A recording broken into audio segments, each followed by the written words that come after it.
Rent to rent this, rent to rent that. Yeah, you probably heard me banging on about how great rent to rent is.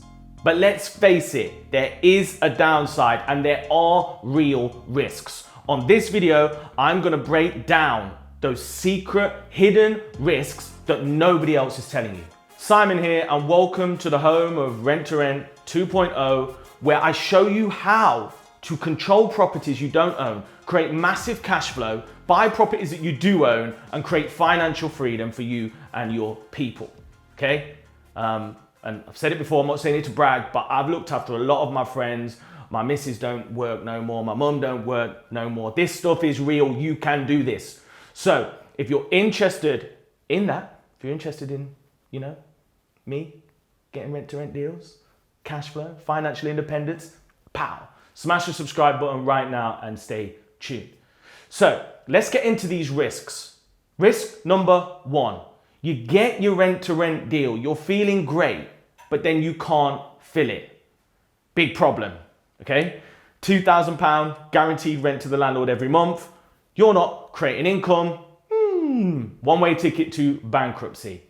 And I'm guaranteeing a lot of rent right now, so I can't afford to make mistakes. So here's a few things you can do to try and overcome that risk.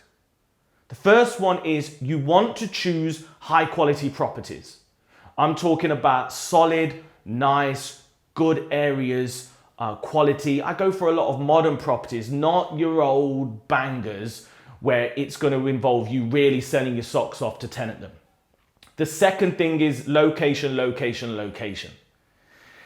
If you've got the right location, okay, or you're a few miles away from the right location, there will always be demand because people need places to live. People need places to stay. Staycation market is booming. More and more people are staying in the UK for leisure stays, and construction is booming. And the third thing is I like to have a bit of diversification, meaning if I can't say fill an SA, then I could always convert it to a mini HMO and still cash flow the deal. And I always say worst case scenario, don't be afraid to just put it as a single let, make a couple £100 a month or break even. That's the worst case. Hope you find that useful. If you want more tips on exactly how you do this, by the way, make sure you subscribe to the channel because I've got tons of content on how to fill rooms, how to fill SAs, fill HMOs, how to make sure that you pick properties in the right area, and tons more. So subscribe to the channel for weekly content. Risk number two, okay, is you do manage to fill the property, but then the tenants or the clients default on their payments. Okay, because then you've still got to guarantee the landlord their rent, but you ain't getting any rent. And this has happened to me. In fact, I have actually been a few £1,000s in arrears from certain HMO tenants, and I've actually had SA corporate construction guests a month, 5 weeks late for big payments that have really hit my cash flow. So this is a real thing. So in terms of overcoming this, you need to make sure that you vet your tenants correctly. Okay, you do all the right to rent checks, the credit checks, security checks, affordability checks. And if you want to know more on that, comment below and I might do a video specifically on that. And in terms of your SA guests, you need to make sure you've got IDs, you're pre-authorizing a credit card or whatever payment card they're working with. You can also need to know when it's worth putting long-term SA guests onto company let agreements, because the issue you've got with SA is, say for example, you've got a 6-month booking, but they only commit to a week at a time, which a lot of construction companies will, then they could drop you. Sorry, job's ended, Simon, gotta go. And then you're in trouble. Whereas if you had them on a 6-month company let agreement, they would be tied to a tenancy. Once again, what more info on that, comment below. I could do 2 videos, one on how to overcome the HMO stuff, one on SA stuff, comment below. Number 3, the landlord or the agent say, yeah, do you know what, this sounds good, we want to do this. But then 6 months or 12 months down the line, the landlord changes their mind or their intention for the property and they ask for it back. Big problem. You've invested money in the property. You've got tenants in the property. You've maybe booked SA guests a year in advance for the property, and now the landlord wants it back. So this is where it's super, super key to make sure that your paperwork's right, but it's also key that you choose the right people to work with in the first place. So I've had situations where maybe a landlord's had sentimental value to the property. Maybe the landlord's been used to getting higher returns and it's been a bit of a struggle when negotiating the rent. Don't force it, okay? The energy you should be getting from these landlords is that they want to be hands off. They want help, okay? They definitely don't want to sell the property in the next 5 years. So they're the landlords we want. If you've got a landlord that lives next door to the property and is always checking in.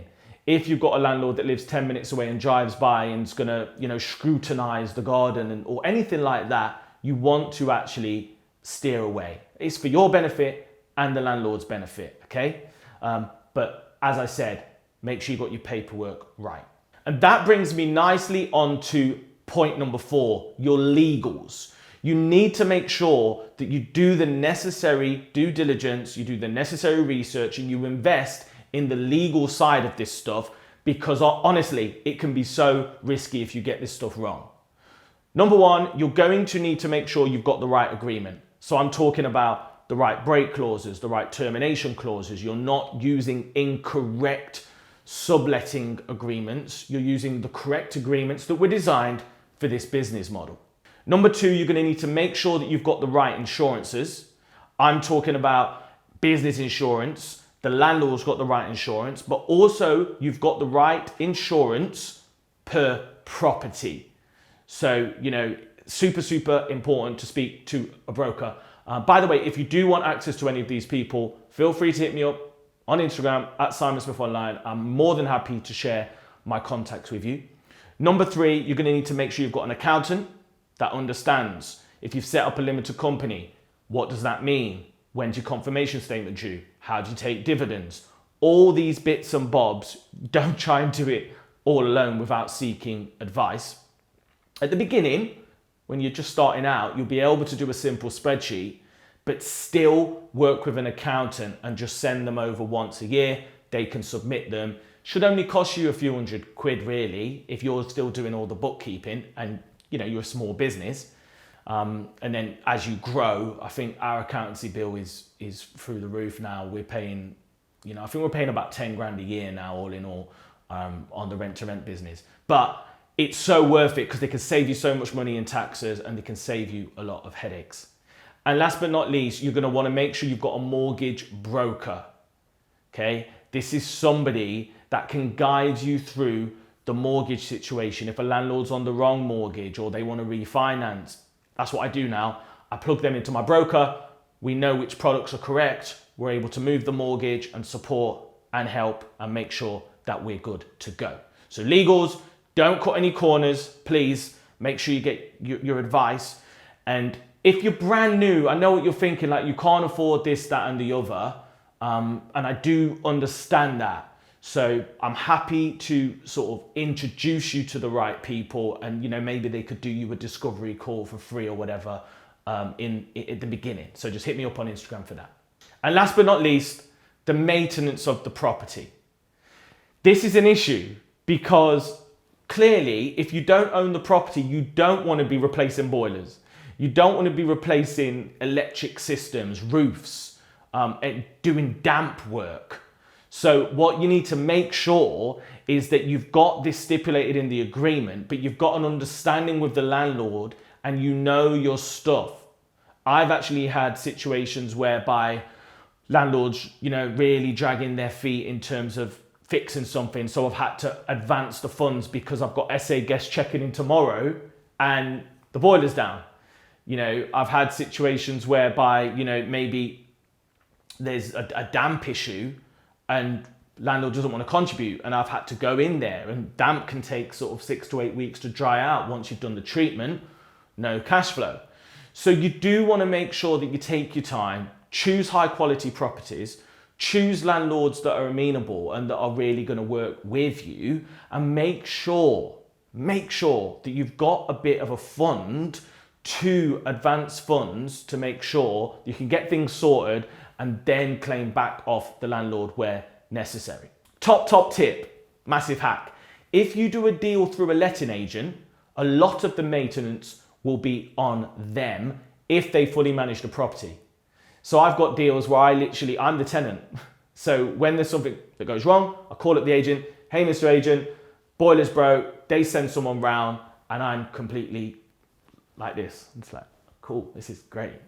Which can be really, really handy. A hidden advantage of working with letting agents, actually.